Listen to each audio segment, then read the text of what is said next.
If I'd just ignored that knock, none of this would have happened. It was a Sunday, mid-afternoon. Sun still up. I was home alone, watching YouTube with one AirPod in, reheating leftovers between episodes. It was a lazy, forgettable day. Until it wasn't. The knock came soft at first, not urgent, not alarming. Just out of place. I paused my video and walked over to the door, squinting through the peephole. There was a guy standing there, mid-30s maybe, clean hoodie, clipboard in one hand, a laminated badge hanging from a lanyard around his neck. Behind him, a small table was set up near the curb with a fold-out poster and a few donation buckets. He looked friendly. Not salesman friendly, but like youth pastor friendly. You know the type. When I opened the door, just the storm door between us, he smiled and said, "Hey, sorry to bug you. I'm with the Save Our Shelters initiative. We're doing a neighborhood campaign, just trying to raise awareness, get some signatures, maybe a few small donations." I remember feeling relieved, because that meant he wasn't here for me. And I don't know why, but I felt like he had been. I wasn't planning to donate. I'm not heartless, just broke. But I also didn't want to be rude. So I stepped out on the porch. He started his pitch, told me how local animal shelters were overcrowded, that the city might start euthanizing older dogs. He even showed me photos, a worn-looking golden retriever named Milo, then a gray pit bull with cloudy eyes. I swear I almost teared up. I asked if he had a website or QR code. That's when his smile faded a little. "Actually, we're doing this all by hand today. Safer that way. Fewer scammers." Ironic, huh? He handed me a pen and pointed at a clipboard that already had 4 names on it. I wrote my first name. Then he said, "Could I trouble you for a glass of water? It's hot as hell out here." I hesitated. Something about the way he asked felt wrong. But it was the way he smiled after, like he already knew I'd say yes. So I did. I went inside, grabbed a glass, filled it from the fridge, and turned around. And he was standing inside, just inside the door, still smiling. I jumped so hard I almost dropped the glass. "Oh, sorry," he said. "The door was cracked. I thought you left it open for me." I hadn't. My stomach dropped. He took the water like it was nothing. Started sipping like we were friends, eyes still roaming, taking in everything. My furniture, the hallway, the phone on the counter. Then he asked, "You live here alone?" I stammered. My brother's upstairs." Total lie. But I said it fast and with conviction. He paused, smiled again. "That's cool. I got 2 brothers. You close?" I nodded, praying he'd leave. That's when he said, "Mind if I use your bathroom real quick before I go?" I said no. I said it firmly. But he was already moving. I stepped in front of him. He stopped, tilted his head. "Hey," he said. "Don't be weird. I just need to piss." His tone had changed. My heart was pounding in my ears. I backed up a step, put my hand on the door handle. He sighed like I was the problem. Took one more sip of water. Then he said, "Okay. I get it. Can I at least leave a flyer?" I nodded, just wanting him out. He reached into his hoodie pocket and pulled out a thick folded flyer. He stepped forward and handed it to me. That's when I noticed his other hand, going for the lock on the door behind me. I moved fast, slammed my shoulder into the door and yanked it open. He stepped back, maybe surprised, maybe just recalculating. I shouted, "You need to leave. Now." He raised both hands. "Whoa, easy. I didn't mean to freak you out." I didn't respond. I just stared, heart pounding, arms trembling. He finally stepped back out onto the porch. Then he smiled again, that same knowing smile, and said, "Not every girl's as smart as you. Remember that." Then he walked off, calm, unbothered. I locked the door, deadbolt, chain, everything. Then I grabbed my phone and called 911. They sent a car, but by the time the cops showed up, the guy and his fake donation table were long gone. The badge was fake. The names on the clipboard were all made up. No such group existed. And the flyer, Just a blank trifold with a picture of Milo and a few generic facts about dogs. They said he'd done it before. Knocked on doors in 3 nearby neighborhoods, always mid-afternoon, always alone. But no one had ever reported it. Not until me, and no one else had let him in. So yeah, I survived. I don't know what he was really after. Robbery, assault, or worse. But I saw it in his eyes when I said no. He wasn't expecting me to resist. He'd done this before. Now I check the peephole every time. And if I don't know you, I don't open the door. Period. I was almost kidnapped in the middle of a grocery store. No dark alley, no remote highway, just a basic fluorescent-lit supermarket on a Wednesday. And if I hadn't dropped my keys, I don't think I'd be here telling this story. So this happened last fall. I just moved to Phoenix for grad school. Didn't know anyone, didn't have a car yet, just a used mountain bike and a tight budget. My apartment was in one of those weird areas where one side of the block is bougie condos and the other is straight up rundown. I didn't really think much of it. I was focused on getting settled. One night around 9:45 p.m., I realized I had nothing in the fridge except mustard and almond milk. So I threw on a hoodie, grabbed my backpack, and biked 2 blocks to the nearest grocery store. It was one of those 24-hour spots. Bright, quiet, half empty. Everything was normal at first. I was in the frozen food aisle debating whether I could live off Hot Pockets for another week, when I noticed this man. Late 40s, maybe 50, red baseball cap, black windbreaker, just standing. At first I didn't think anything of it, but every aisle I turned into, he showed up. Not shopping, not even pretending to, just watching me. I figured maybe he was security, or one of those awkward types who never learned how to shop without hovering. But then I noticed something else. He wasn't looking at me. He was looking at what I put in my cart. Each time I reached for something, he'd glance down, almost like he was taking mental notes.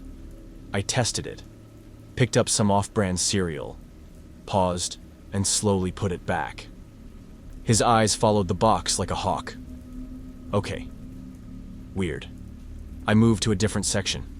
He followed. So I stopped. Pretended to tie my shoe. He stopped too. Just stood there, looking at shampoo bottles like they were alien artifacts.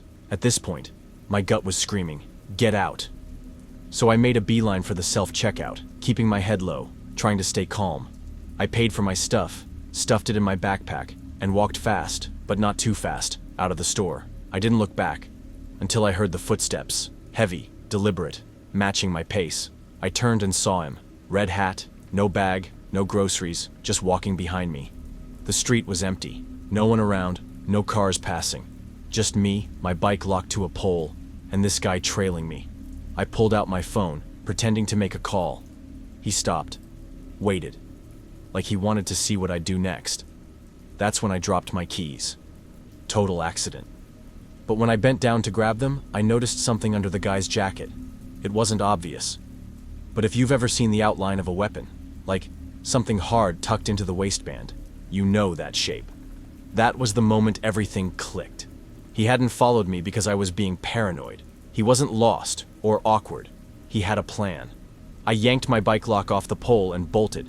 Didn't even get on the bike. Just ran, pushing it like a battering ram. Ducking down a side alley I knew connected to the back of a nearby fire station.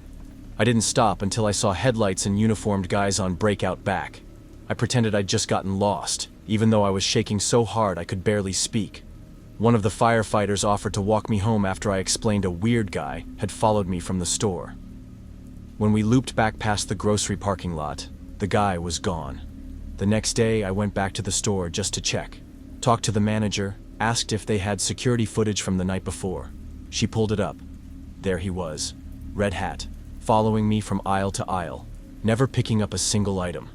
And after I left, he hovered at the front doors for almost 10 minutes, just waiting, then left through the back exit. I filed a report. They never caught him, and honestly, I don't think they ever will. But what haunts me most is how casual it was. He didn't need to break in, didn't need to grab me. He waited for me to let my guard down. And if I hadn't dropped those keys, if I hadn't seen that shape under his jacket, you already know how that night ends. If your gut ever tells you something's wrong, believe it. You don't need proof. You don't need to be polite. You need to be safe. It's hard to explain the feeling I had that night. Not fear exactly. Not at first. It was more like a quiet itch in the back of my brain. A voice whispering, "Leave. Now." But I didn't. And I came way too close to never coming back. This happened about a year ago. I was driving solo from Colorado to Arizona to visit my cousin for her birthday. Long haul, almost 12 hours. But I actually like road trips. Podcasts, snacks, just me and the open road. I left around 5 p.m., thinking I'd stop halfway, crash at a cheap motel, then finish the drive in the morning. Bad plan. Because somewhere outside Gallup, New Mexico, middle of freaking nowhere, I got hit with that post-caffeine crash. You know the one where your eyelids feel like concrete? I saw a green highway sign that said, "Rest area, 1 mile," and immediately took the exit. It was one of those old-school rest stops. Just a loop of asphalt, a few picnic tables, and a dingy building with 2 restrooms and flickering fluorescent lights. Nobody else around. Not a single other car. I pulled in, parked near the bathroom, and shut off the engine. And for a second the silence was loud. No traffic, no wind. Just that weird desert stillness that makes you feel like you're being watched, even if you're alone. I shook it off, told myself I was just being dramatic, grabbed my hoodie from the passenger seat, locked the doors, and walked over to pee. Inside, the restroom was what you'd expect. Dim lights, cracked tiles, some graffiti on the stalls, smelled like stale bleach and something worse. I did my thing, washed my hands, and was drying them when I heard a noise outside. A car. I peeked out through the tiny mesh-reinforced window and saw a black truck pulling in, parking 2 spaces over from mine. At first I was relieved. Someone else, normal, right? But then I saw the guy get out. He was tall, maybe mid-40s, wearing a flannel jacket and a baseball cap. Could have passed for your average dad. But the way he moved, it was off. He didn't head toward the building. He just stood by the back of his truck, looking at my car, then slowly, looking toward the bathroom. I ducked down under the window. That voice in my head, it wasn't whispering anymore, it was screaming. I waited a minute, maybe 2, praying he'd just be some harmless traveler grabbing a nap before hitting the road. Then I heard footsteps, coming closer, crunching on gravel. I held my breath. My hands were trembling so bad I nearly dropped my phone. The footsteps stopped, right outside the bathroom door. Then nothing. Not a knock. Not a sound. Just silence. I texted my cousin something like, "Hey, if I don't text you in 10, call the cops. Rest stop. Somewhere near Gallup." I didn't send it. I wanted to. But I didn't want to trigger something by making noise. I stood there, frozen, like a prey animal. After what felt like hours, but was probably 2 minutes, the footsteps started again, fading. He walked away. I peeked through the window. He was gone. The truck was still there. I waited another minute, heart hammering. Then I made a run for it. I bolted out of the restroom, sprinted to my car, and yanked open the door. As I started the engine, I saw him. He was standing behind his truck, holding something. I swear to God, it looked like zip ties. Not tools, not a tire iron, just a fistful of zip ties. He saw me see him, and he started walking. Not running, just walking. Deliberate. Calm. Like he knew I had nowhere to go. I threw the car in reverse so fast I almost hit the concrete divider, slammed it into drive and peeled out onto the highway, tires screeching like something out of a horror movie. I looked in the mirror. He was just standing there, watching me go. I drove for 2 hours before I stopped again, parked in a lit gas station with 3 semis and a subway attached, locked the doors, turned my location off, and sat there shaking. I checked my texts. I hadn't sent the one to my cousin. I sent it now, just said, "I'm okay, but don't let me stop at rest stops anymore." I didn't report it. I told myself I was overreacting. that maybe he was just some weird guy, that maybe he was holding something else. But I don't really believe that, because the way he looked at my car, the way he walked toward me, he wasn't there to use the bathroom. I keep thinking, what if I hadn't waited? What if I'd stepped out when I first saw him? What if my door hadn't opened in time? It's terrifying how close I came to becoming a headline. So yeah, I survived. But barely. And if you're ever on a road trip, tired and alone, and you think a quick stop won't hurt, just keep driving. It still feels stupid to admit how easily it happened, like the kind of mistake you swear you'd never make. But I did. And I almost didn't survive it. This was late last year, December. I'd flown home to Washington State after spending the holidays with friends in Phoenix. My flight landed a little after 9 p.m. at one of those one-terminal airports where it always smells like wet carpet and stale coffee.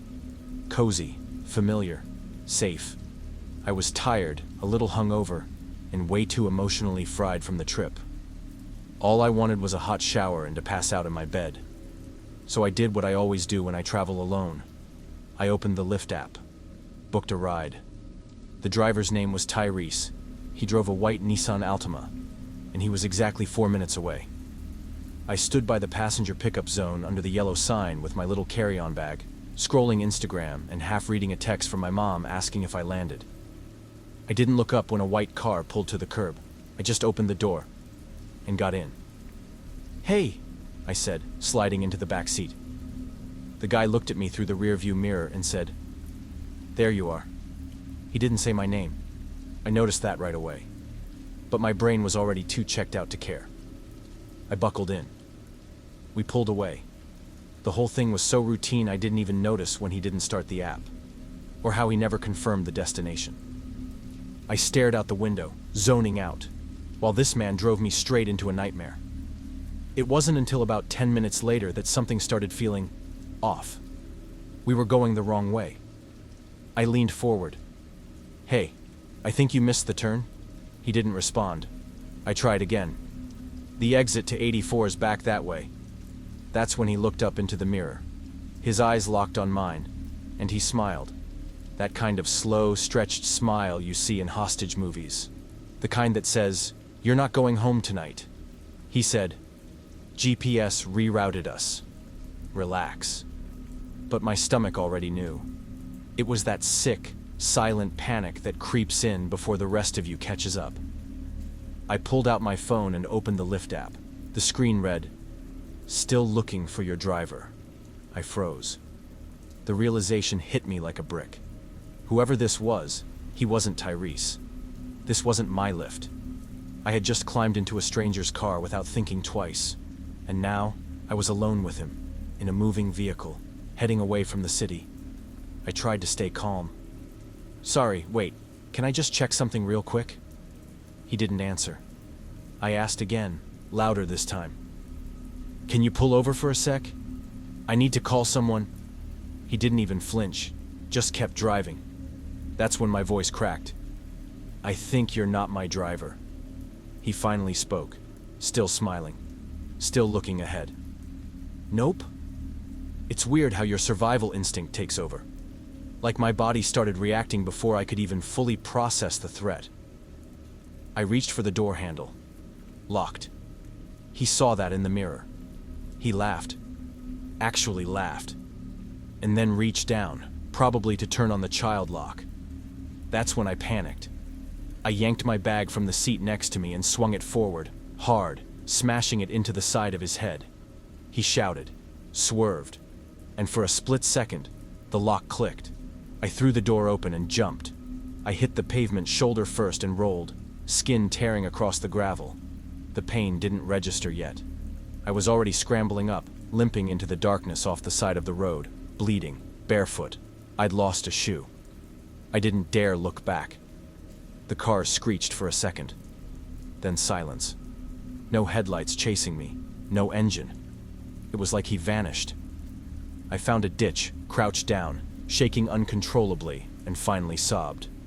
I don't know how long I hid there before a car came by. This time it was a minivan, hazard lights blinking, slowing down as it passed. A woman got out, middle-aged, glasses, cardigan, and saw me hunched over, bleeding, barefoot, and terrified. She called 911, covered me with a blanket from her trunk. I couldn't even remember how to spell my last name when the dispatcher asked. That's how hard the adrenaline crashed. The cops came, an ambulance, statements, bandages. They said I was lucky.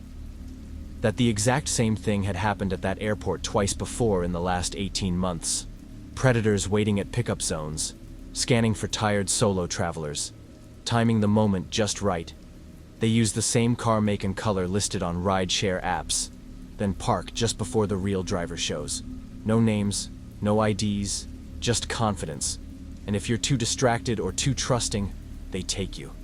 I couldn't even bring myself to file charges, because we never found him. No plate, no dash cam, no name. It was like he never existed. But I did file a full incident report with Lyft, and I haven't used a rideshare since. Not once.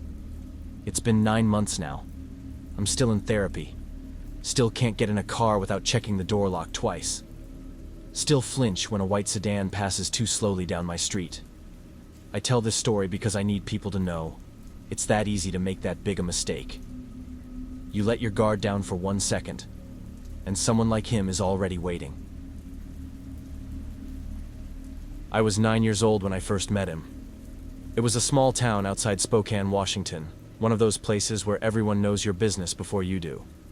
That day, I was just walking back from the corner store with a jar of spaghetti sauce for my mom, minding my own business, when a man fell into step beside me on the sidewalk. He was dressed too nicely for our neighborhood.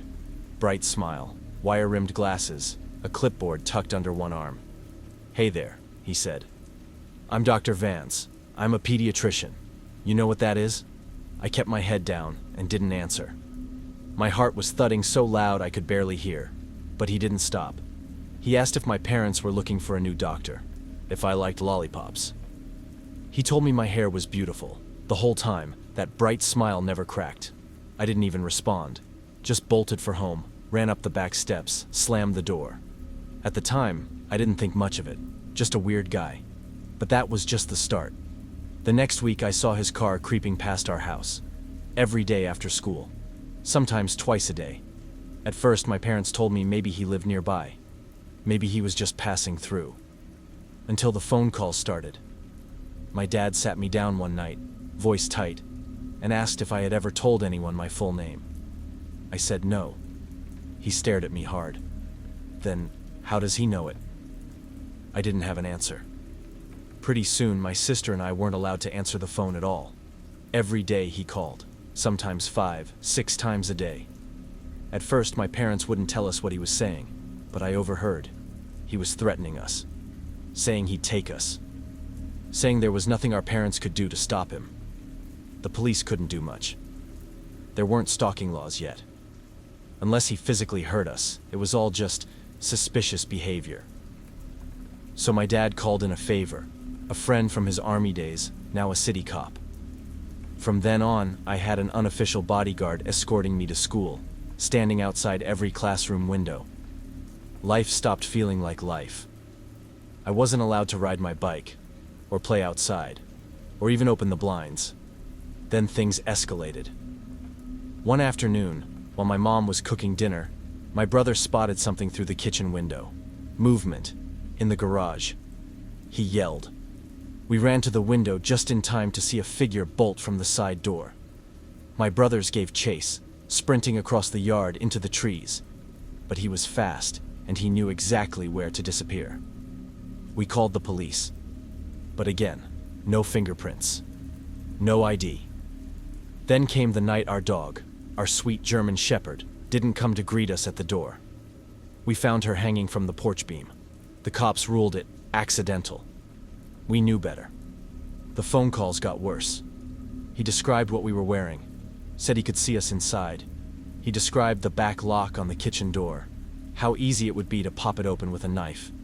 He described the exact color of my sister's bed sheets. We nailed the windows shut. My dad jammed a crowbar into the French door tracks. But deep down, we knew it wasn't enough. One night, while my parents were out at a company dinner, It happened. I was home with my sister and little brother. The older boys were at a skating rink. We were watching TV when the back door rattled. Not a knock, not a gentle test. Full body weight slamming into it. We sprinted upstairs, dragging my little brother with us. Halfway up, we realized he was still asleep on the living room floor. Frozen with terror, we made a decision. We went back, together. I don't know how we moved so quietly, but we scooped him up without making a sound and bolted for the bedroom. We turned off all the lights and crouched by the windows, watching. That's when we saw him, standing at the back door. No pizza boxes, no disguise. Just a man, smiling. He knocked, softly. "Delivery," he called out. Sing-song. "We didn't order anything," my sister yelled through the window. He tilted his head, like he was considering whether to believe us. Then, slow as death, he backed into the shadows. When my brothers finally made it home, they swept the yard, flashlights cutting through the dark. No sign of him. A week later, I spotted his car again, idling by the playground during recess, waving, calling my name. The school had been warned. A teacher rushed me inside. They called my mom immediately. That afternoon, my mom got another call. Someone had phoned the office pretending to be my dad, saying he was coming to pick me up early. It wasn't him. It was him. That night, my dad sat in the dark kitchen, a loaded shotgun across his lap. I sat silently with him, listening to every creak of the old house. And then, boom, boom, boom. 3 heavy knocks at the front door. We didn't answer. We didn't breathe. But when we finally checked, there was no one there. Just a stuffed animal, my sister's missing teddy bear, sitting on the porch, staring at the house. It lasted for months. Then, suddenly, he disappeared. No more calls, no more drive-bys, nothing. Gone. We never knew why. Maybe he got bored. Maybe he found someone else. Or maybe my dad's long nights waiting in the dark kitchen finally ended the right way. I never asked. Some things I don't want to know. If you'd asked me that morning how my day was going to end, I would have said something boring like, probably get sushi after work, maybe start a new Netflix show. Instead, I ended it crying in my locked car, shaking so bad I couldn't even hold my keys right, while a man I didn't know stood silently outside my window, holding my driver's side door handle. I was 27, living in a small city in South Carolina, worked in a downtown office building. Nothing fancy, mostly data entry stuff. My apartment came with a covered parking garage 2 blocks down, so I'd park there every morning and walk. That garage, let's just say it wasn't exactly a place you'd want to hang out after dark. The lower levels always smelled like hot garbage and stale water. And at night, the lights flickered like something out of a horror movie. But it was cheap and close enough to be worth it. Or so I thought.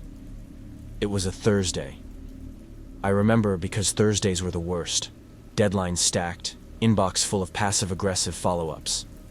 I worked late trying to fix some file import issue. Didn't even realize it was 8:45 until my coworker Maya came over and said, "Damn girl, you still here?" We laughed. She offered to walk me out, but I said, "Nah, I'm good. I'd done this 100 times. Big mistake." I stepped out into the night with my leftovers in one hand and my tote bag slung over my shoulder. The streets were mostly empty. A few people walking dogs, some cars passing by. But the second I got to the entrance of the parking garage, I felt off. Not scared, just watched. I shrugged it off and headed toward the stairwell. Now here's the thing. I always parked on the second level. Safer than the ground floor, and it had better lighting. So I took the stairs up, mentally planning out my dinner while holding my breath from the mildew smell. When I got to my floor, I opened the stairwell door and froze, because someone was standing between my car and the exit. Just standing, facing away.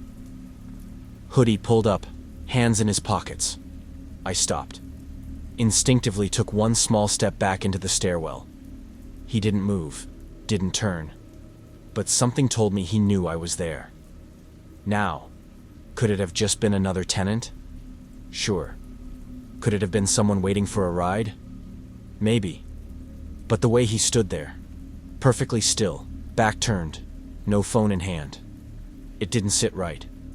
I stayed frozen, quiet. Then he moved. He turned, slowly, like he wanted me to see his face. I only caught a quick glance, but it was enough.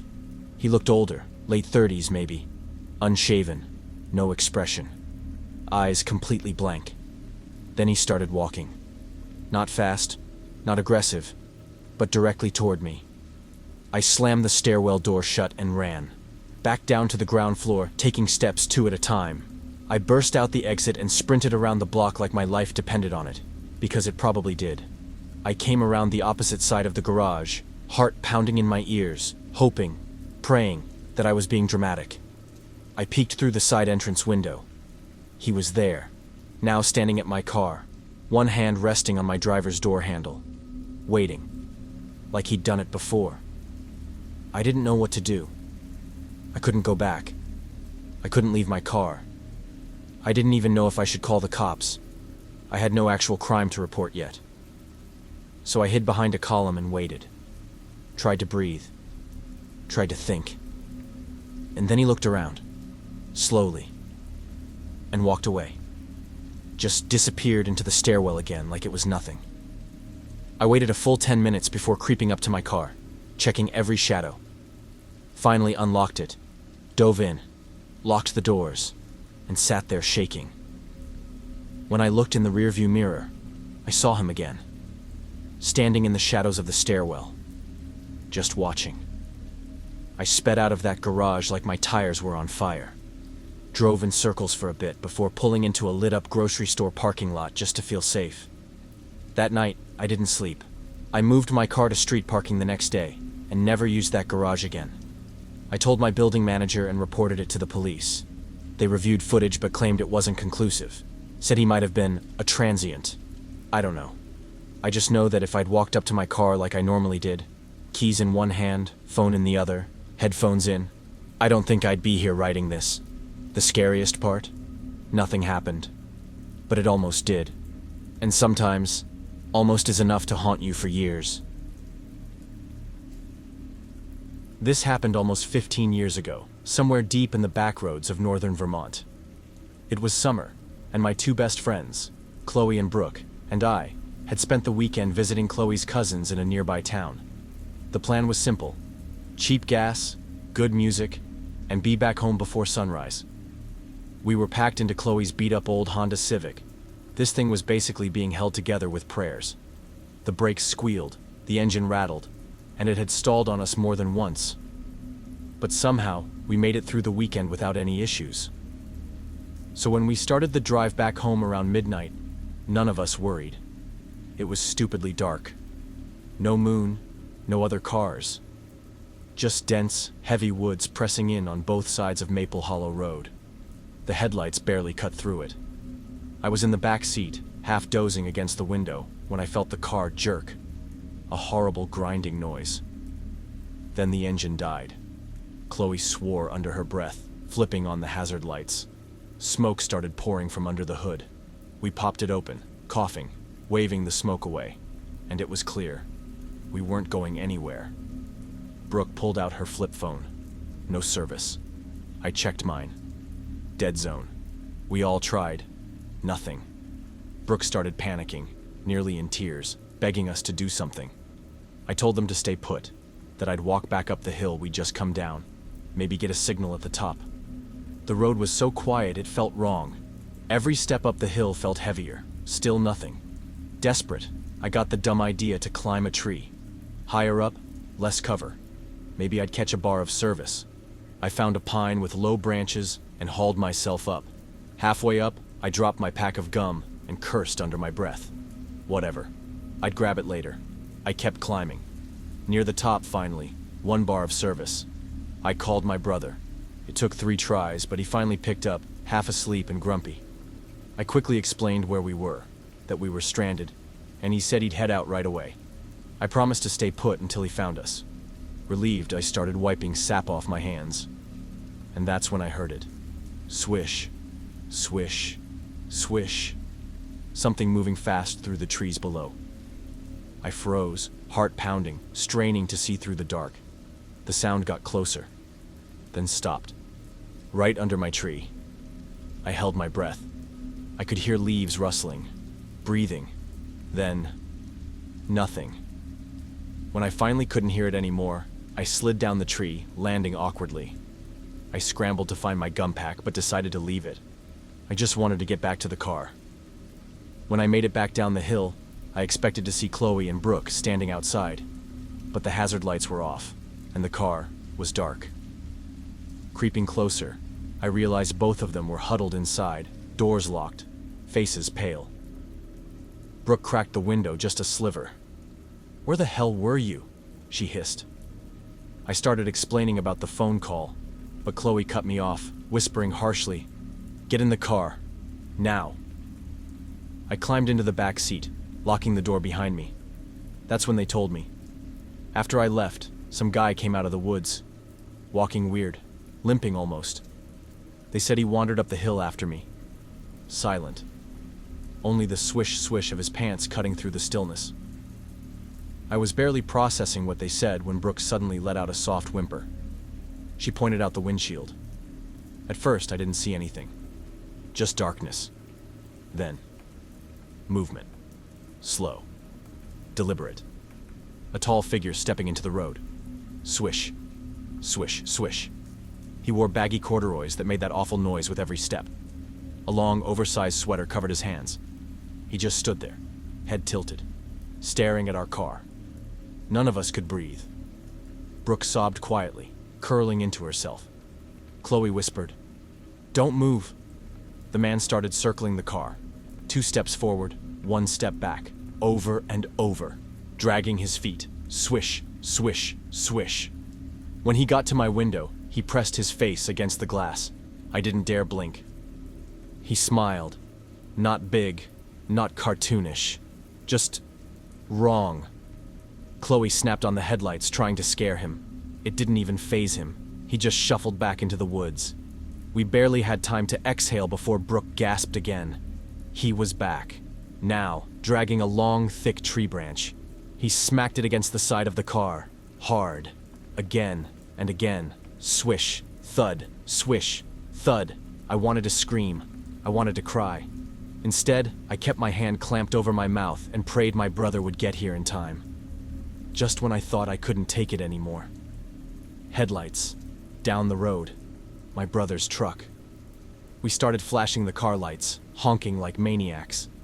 The man in the sweater backed into the woods, vanishing like smoke. My brother pulled up, yelling for us to get in. I didn't even feel my feet move. We just ran. As we sped away, Chloe swore she saw the man chasing after us in the rearview mirror. But when I looked back, all I saw was blackness swallowing the road. The next day, when we went back for the Civic, we found my gum pack. Someone had jammed every stick, one by one, into the cracked window gap, neatly lined up, like a message or a promise. I grew up in this tiny fishing town called Brightwater, tucked way out on the edge of Nova Scotia. Back then, when I was about 10, it felt like the forest owned half the town. Every backyard, including ours, just bled straight into the trees. Now that I'm older, living in a crammed-up apartment in Toronto, I weirdly miss it sometimes. But thinking about that one night, it makes me remember why I'm better off surrounded by concrete. Back then, my mom would leave me alone sometimes in the evenings when she went to visit her sister down the road. It wasn't a big deal. Everyone knew everyone. Besides, being alone meant I could stay up late playing video games, eating junk, and sometimes sneaking out into the woods. There was this rock formation I loved climbing, about a 5-minute walk from our house. Nothing crazy, just a slab of stone poking through the trees. You could see all around and still spot the house lights through the branches, so I never felt scared. It was my spot, my private world. This night, I decided to visit it again. As I scrambled up the rock, I heard something. A faint noise, drifting in from deeper in the woods. At first, I thought I was imagining it, but after a few seconds, I was sure, crying. It was soft, distant, and high-pitched, like a little kid crying. And it didn't stop. I stood there frozen, listening. In my head, I pictured some lost toddler, wandering around scared and cold. I told myself I should run home, tell my mom. But what if the kid got even more lost while I was gone? I made the dumbest decision of my life. I climbed down and started moving toward the sound. The deeper I went, the harder it was to track it.